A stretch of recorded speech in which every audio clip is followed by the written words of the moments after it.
Hey y'all, I'm on the hunt for a successor and a replacement and an improvement over the Casio F-91W, which is my daily driver. I had a year ago purchased the W800, hoping it would be that to improve over some of the shortcomings of the F-91W in terms of water resistance, in terms of overall durability, in terms of backlight, all of which are, I think, in day-to-day use pretty minor, so can a replacement be found that improve on that. So I love the aesthetics of the F-91W. I think they're classic and lovely. The W800, it's very chunky. It is quite thick. I think it's 13.6 mils thick. It's like 1.5 times as thick as is the F-91W, which just floats under a wrist, floats under a cufflink. I also have small wrists, admittedly, and I think proportionally it works better with my wrists. I hate the fact that these straps are super long. The F-91W does not have an extension. Some of the benefits of the W800 are it does have a full 100-meter water resistance. The buttons are great. And I will say that I believe it's the only Casio that has this feature, which when returning to the home screen has a different beep. That's the same in other watches. Here's the W1300, which has a different tone when you get to the home screen, a higher pitched beep. On that fifth one that goes back at a beep. This one does the same. It's obviously got fewer features, 1, 2, 3, 4. But what is great about this, and I swear I don't think another Casio has it, is when you're in any other screen, if you hold down the mode button, it returns to the home screen and stays there. So without looking, let's say I didn't know what mode I'm in, I can grab this, not looking, hold it in, beep, and I know I'm at the home screen. It's a beautiful feature. Don't know if any other watch has that across their spectrum. The user interface is wonderful. What I don't like about this, the fact that it is so square. I like the proportions of the F-91W. This is quite a bit thinner. And what I really hate is the fact that the year is there. I know what year it is. Maybe month is great. Certainly day of the week. Certainly day of the month. But the 2023, the year just gets in the way of everything else. And if we're in a 10-digit month next month, when this goes to 10, that 3 is so close to the 10, like it just looks like a random 10-digit string of numbers that you can't pick out. Just to see that, I wish there was a way to turn off the year. I really don't need the stinking year. But it's really, I think, a size element and basically the thickness. I think I think it's unaesthetic how square it is, but meaning I wish it was more rectangular as the F-91W, but that's just too thick a watch, and it's like not necessary. I think you get a feel for how deep that crystal is recessed for no reason. I bet it has to do with the fact that it's 100-meter water resistance, and you need that thickness in order to protect it under 100 meters. But I go swimming with the F-91 often. Obviously, I'm not going diving with the F-91, but just doing laps in the pool, never have I had a leak on this, and it's my daily. I shower with it every day. Not a problem there. And I think the proportions are wonderful, and it's not very thick. So does the W21, so this is really an opportunity to lead into the reason for the video, which is doing an unboxing of the W217, which is supposedly the spiritual successor to the F-91W. This is not, I just love it because aesthetically it looks so similar to the F-91. So this is the W217, and it has the same aesthetics as does the F-91W. The button, so it's got the blue periphery. It's got the button layout that is, it's still got 3 buttons instead of 4. 4 buttons gets confusing. If that's not your only watch and you pick it up, 4 buttons is hard to figure out where you are.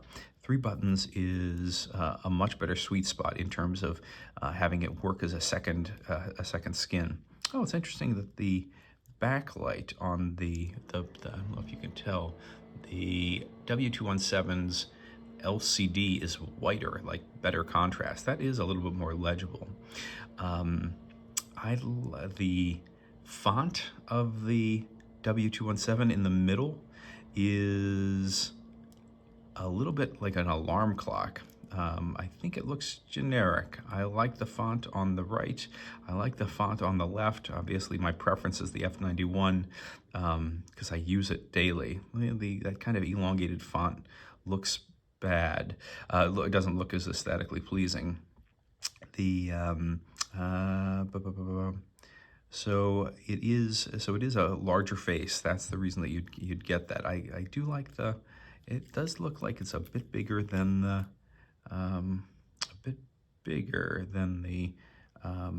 the 800. The buttons on the 800 are great. They're huge. The F91 could be a little bit better in terms of the button size. But let's put that on. Let's see what the 217 has in terms of fit. Again, small wrists. So I don't have, I tend to wear watches that are on the smaller side. This is also huge. I mean, gosh, dang it. I mean, there's 6.5-inch wrists, so you could, somebody with a 9-inch wrist could put this on. I don't understand why so many watches have these massive bands that have to be looped around. But anyhow, maybe my own shortcoming. Let's see, so let's go through the modes, which are alarm, stopwatch, and reset. I actually think that lack of functionality is a plus. This one's got dual time. This one's got, I guess it could be upgraded to multiple alarms. I just don't see or especially like the daily alarm, like it will ring, you can set it to ring on September 3rd, but of every year, or the 3rd of every September. I don't see the value in that. The simplicity of this is really a turn on in terms of day-to-day utilization and usage. It's growing on me a bit. I don't know if it'll be the replacement to the F91. The F91 is quite a standby. I will say that the thickness it's thinner than the F91. I think the W217 has the W217 has a thickness of supposedly 10.5 millimeters, and this is 8.5 millimeters. But I don't know. I'm sure that's right. But that is the F91 is so thin. It's ridiculous. So yeah, this looks like an alarm clock. The strap is too long to be a perfect replacement in all ways from the F91. This is it covers more area on the wrist. If I needed, as everybody's getting older, they need better visibility of their watches. I think the F91, it's still very legible to me. But this one definitely has more legibility if you have if your eyes are declining. The thinness of this watch is great because it just slides under everything. It's unlikely to get scratched. It really caught on a doorway. Most of the scratches on the watches that I have are me banging it into a doorway as I'm going through a door. The thinner that it is, the closer that it sits on your wrist, the better and less likely that is to happen. So this is not likely to get fixed, much less likely to get scratched.